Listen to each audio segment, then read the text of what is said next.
وصلت اسئلتكم واستفساراتكم عن هالشاشه، شاشه الهواوي فيجن اس والحركات الراقه اللي موجوده في الريموت اللي مربوطه بالجوال وبنفس الشاشه. بوريكم يعني. بسم الله.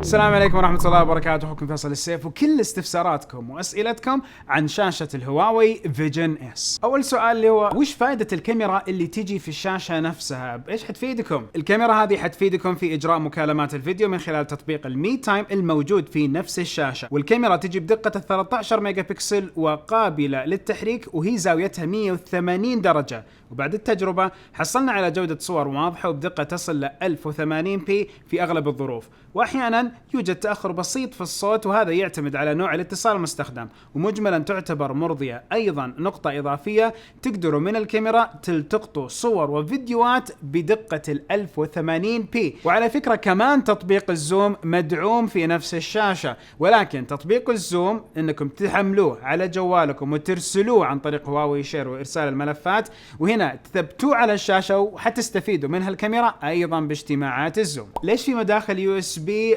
في الشاشة؟ دائما اتساءل وش فائدتها؟ يا ريت توضح الفائدة لو استعملناها. منافذ اليو اس بي اللي تجي في الشاشات تفيد لتشغيل المحتوى من الوسائط حقات اليو اس بي والاقراص الخارجيه، فبالتالي ملفات زي الام بي 4 الصوت والصوره، وايضا ملفات صوتيه زي الام بي 3 والدبليو اي في الويف، هذه كلها يمديكم تحطوها على اقراص خارجيه، تجوا لاي شاشه فيها منفذ يو اس بي زي شاشه الهواوي فيجن اس، تحطوها اليو اس بي وتشوفوا المحتوى اللي موجود بهاليو اس بي. هل نظام الهارموني مستقر على الشاشه؟ نظام هارموني من هواوي هو ما هو بنظام جديد تو سووه، لا قاعدوا يطوروه سنوات، ولكن الحين صدر مع الشاشة بنسخة البيتا حقته. النظام بسيط وأقرب لواجهات هواوي اللي تعودنا عليها، ويعتبر خفيف وسهل في الاستخدام.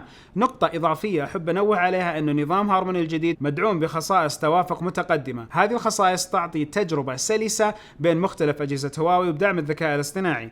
برضو النظام يقدم توافق عالي بين شاشة الفيجن اس والهواتف الذكية الخاصة بهواوي زي مثلا الميت 40 برو، توافق مع هالشاشة جدا رايق. وبرضه مزايا أخرى موجودة في منظومة هواوي دعموها في هالشاشة زي مثلا الهواوي شير وإرسال الملفات لها الشاشة، والملفات شلون تستفيدوا منها لو ترسلوها للشاشة؟ في التطبيقات بتجيكم. هالتطبيقات زي نتفليكس ويوتيوب مدعومة بالشاشة. نتفليكس هتحملوا التطبيق على الجوال، ترسلوه على هواوي شير على الشاشة وتلاقوا تثبت طبيعي وتقدروا تشوفوه، وكمان بعض التطبيقات الأخرى بالذات تطبيقات المحتوى. أما لو جينا يوتيوب، فيوتيوب يتطلب أنه يكون خدمات جوجل أيضا موجودة بدعم كامل، هالأمر مو موجود، فحتى لو حملتوا تطبيق اليوتيوب وأرسلتوه للشاشة ما حتقدروا تشغلوه وتفعلوه بالكامل، كون أنه خدمات جوجل ما هي موجودة. وفي أصلا طريقة ثانية، أنه نفس جوال هواوي اللي موجود عندكم، إذا أنتم حملتوا على التطبيقات حقة المحتوى تقدروا تسووا ميرور كاست، تقدروا تسووا عكس لنفس الشاشة، فالشاشة اللي في جوالكم تطلع هنا، وبهالطريقة تقدروا تشوفوا أي نوع محتوى في جوالكم على نفس الشاشة. فلو جوالكم موجود من شركة ثانية ومشغلين عليه اليوتيوب بشكل كامل، حتقدروا تسووا ميرور كاست وتعرضوها على الفيجن اس. وللتوضيح، الشاشة راح يجي معها تي في بوكس بنظام الاندرويد مع دعم لخدمات جوجل مع اطلاقها عندنا. هل الشاشة تدعم المسرح المنزلي؟ شوفوا، لو قلنا المسرح المنزلي من خلال استخدام منافذ ال HDMI الامر هذا ممكن، وفي منفذ ايضا الاي ارك موجود يمديكم تستفيدوا منه مع المسرح المنزلي. اما من ناحية منفذ الاوبتيكال فهو غير مدعوم، ولكن يمديكم تشتروا كيابل وادابترات من SPDIF الى منفذ الاوبتيكال. هل تدعم ال 4K اذا جيت العب بلاي ستيشن 5؟ دعم ال 4K موجود، ولكن ل 60 اطار وليس ل 120 اطار، فنعم الشاشة هذه تدعم ال 4K 60 فريمز بير سكند.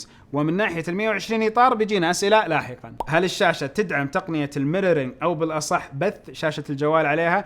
تقنية الميرورينج بالكامل موجودة ويمديكم تستفيدوا منها على هذه الشاشة، وبرضو بث المحتوى حق الجوال زي ما ذكرت حتى في قبل شوي السؤال موجود عن طريق الهواوي شير، وزي ما ذكرت سابقا حتتمكنوا من بث المحتوى حق جوالات هواوي عليها. وبرضو استخدام طريقة الهواوي شير مع تبني تقنية ال NFC مرة سهل مع هذه الشاشة، لأنه الريموت حطوا فيه بذكاء نفس ال NFC. فالحين إذا عندكم نفس الهواوي شير بجوالكم، بمجرد ما تلمس الريموت فكأنكم لمستوا NFC الجوال مع NFC الشاشة، هذا الأمر اللي احنا تعودنا عليه، ولكن في الريموت، فعلى طول حينتقل عندكم المحتوى للشاشة بإذن الله مع الموافقة للاقتران. ودنا لو تسوي مراجعة كاملة لنظام الهواوي الجديد اللي هو الهارموني OS بإذن الله في الطريق، ومع النسخة الرسمية الكاملة إن شاء الله بتجيكم هالمراجعة. هل الشاشة تدعم ال 4K وال HDR وال 120 هرتز؟ نعم، الشاشة تدعم ال 4K، تدعم ال HDR وال HLG HDR، وأيضا تدعم ال 60 إطار لمنافذ ال HDMI، وتدعم ال 120 إطار المحتوى الداخلي اللي موجود على الشاشة وليس من خلال المنافذ.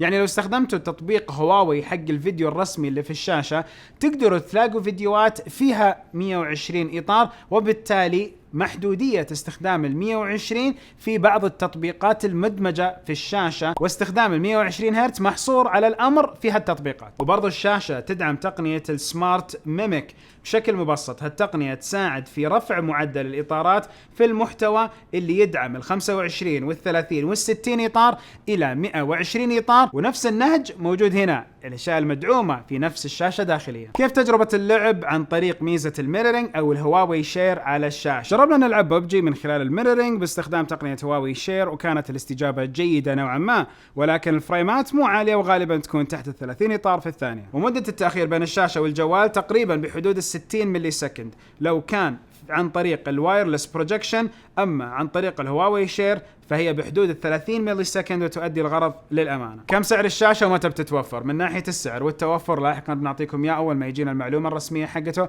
بإذن واحد أحد. كيف أداء السماعات الموجودة في الشاشة وكيف جودتها مقارنة بالمنافسين؟ السماعات الموجودة تجي بنظام الهواوي ساوند، عددهم 4 وكل واحدة بقدرة 10 واط، واثنين منهم تويتر. هالسماعات بعد تجربتها قدمت صوت نقي وواضح، واعتبرها جيدة ومرضية. كمقارنة أحس في بعض الظروف كانت تتفوق على بعض المنافسين.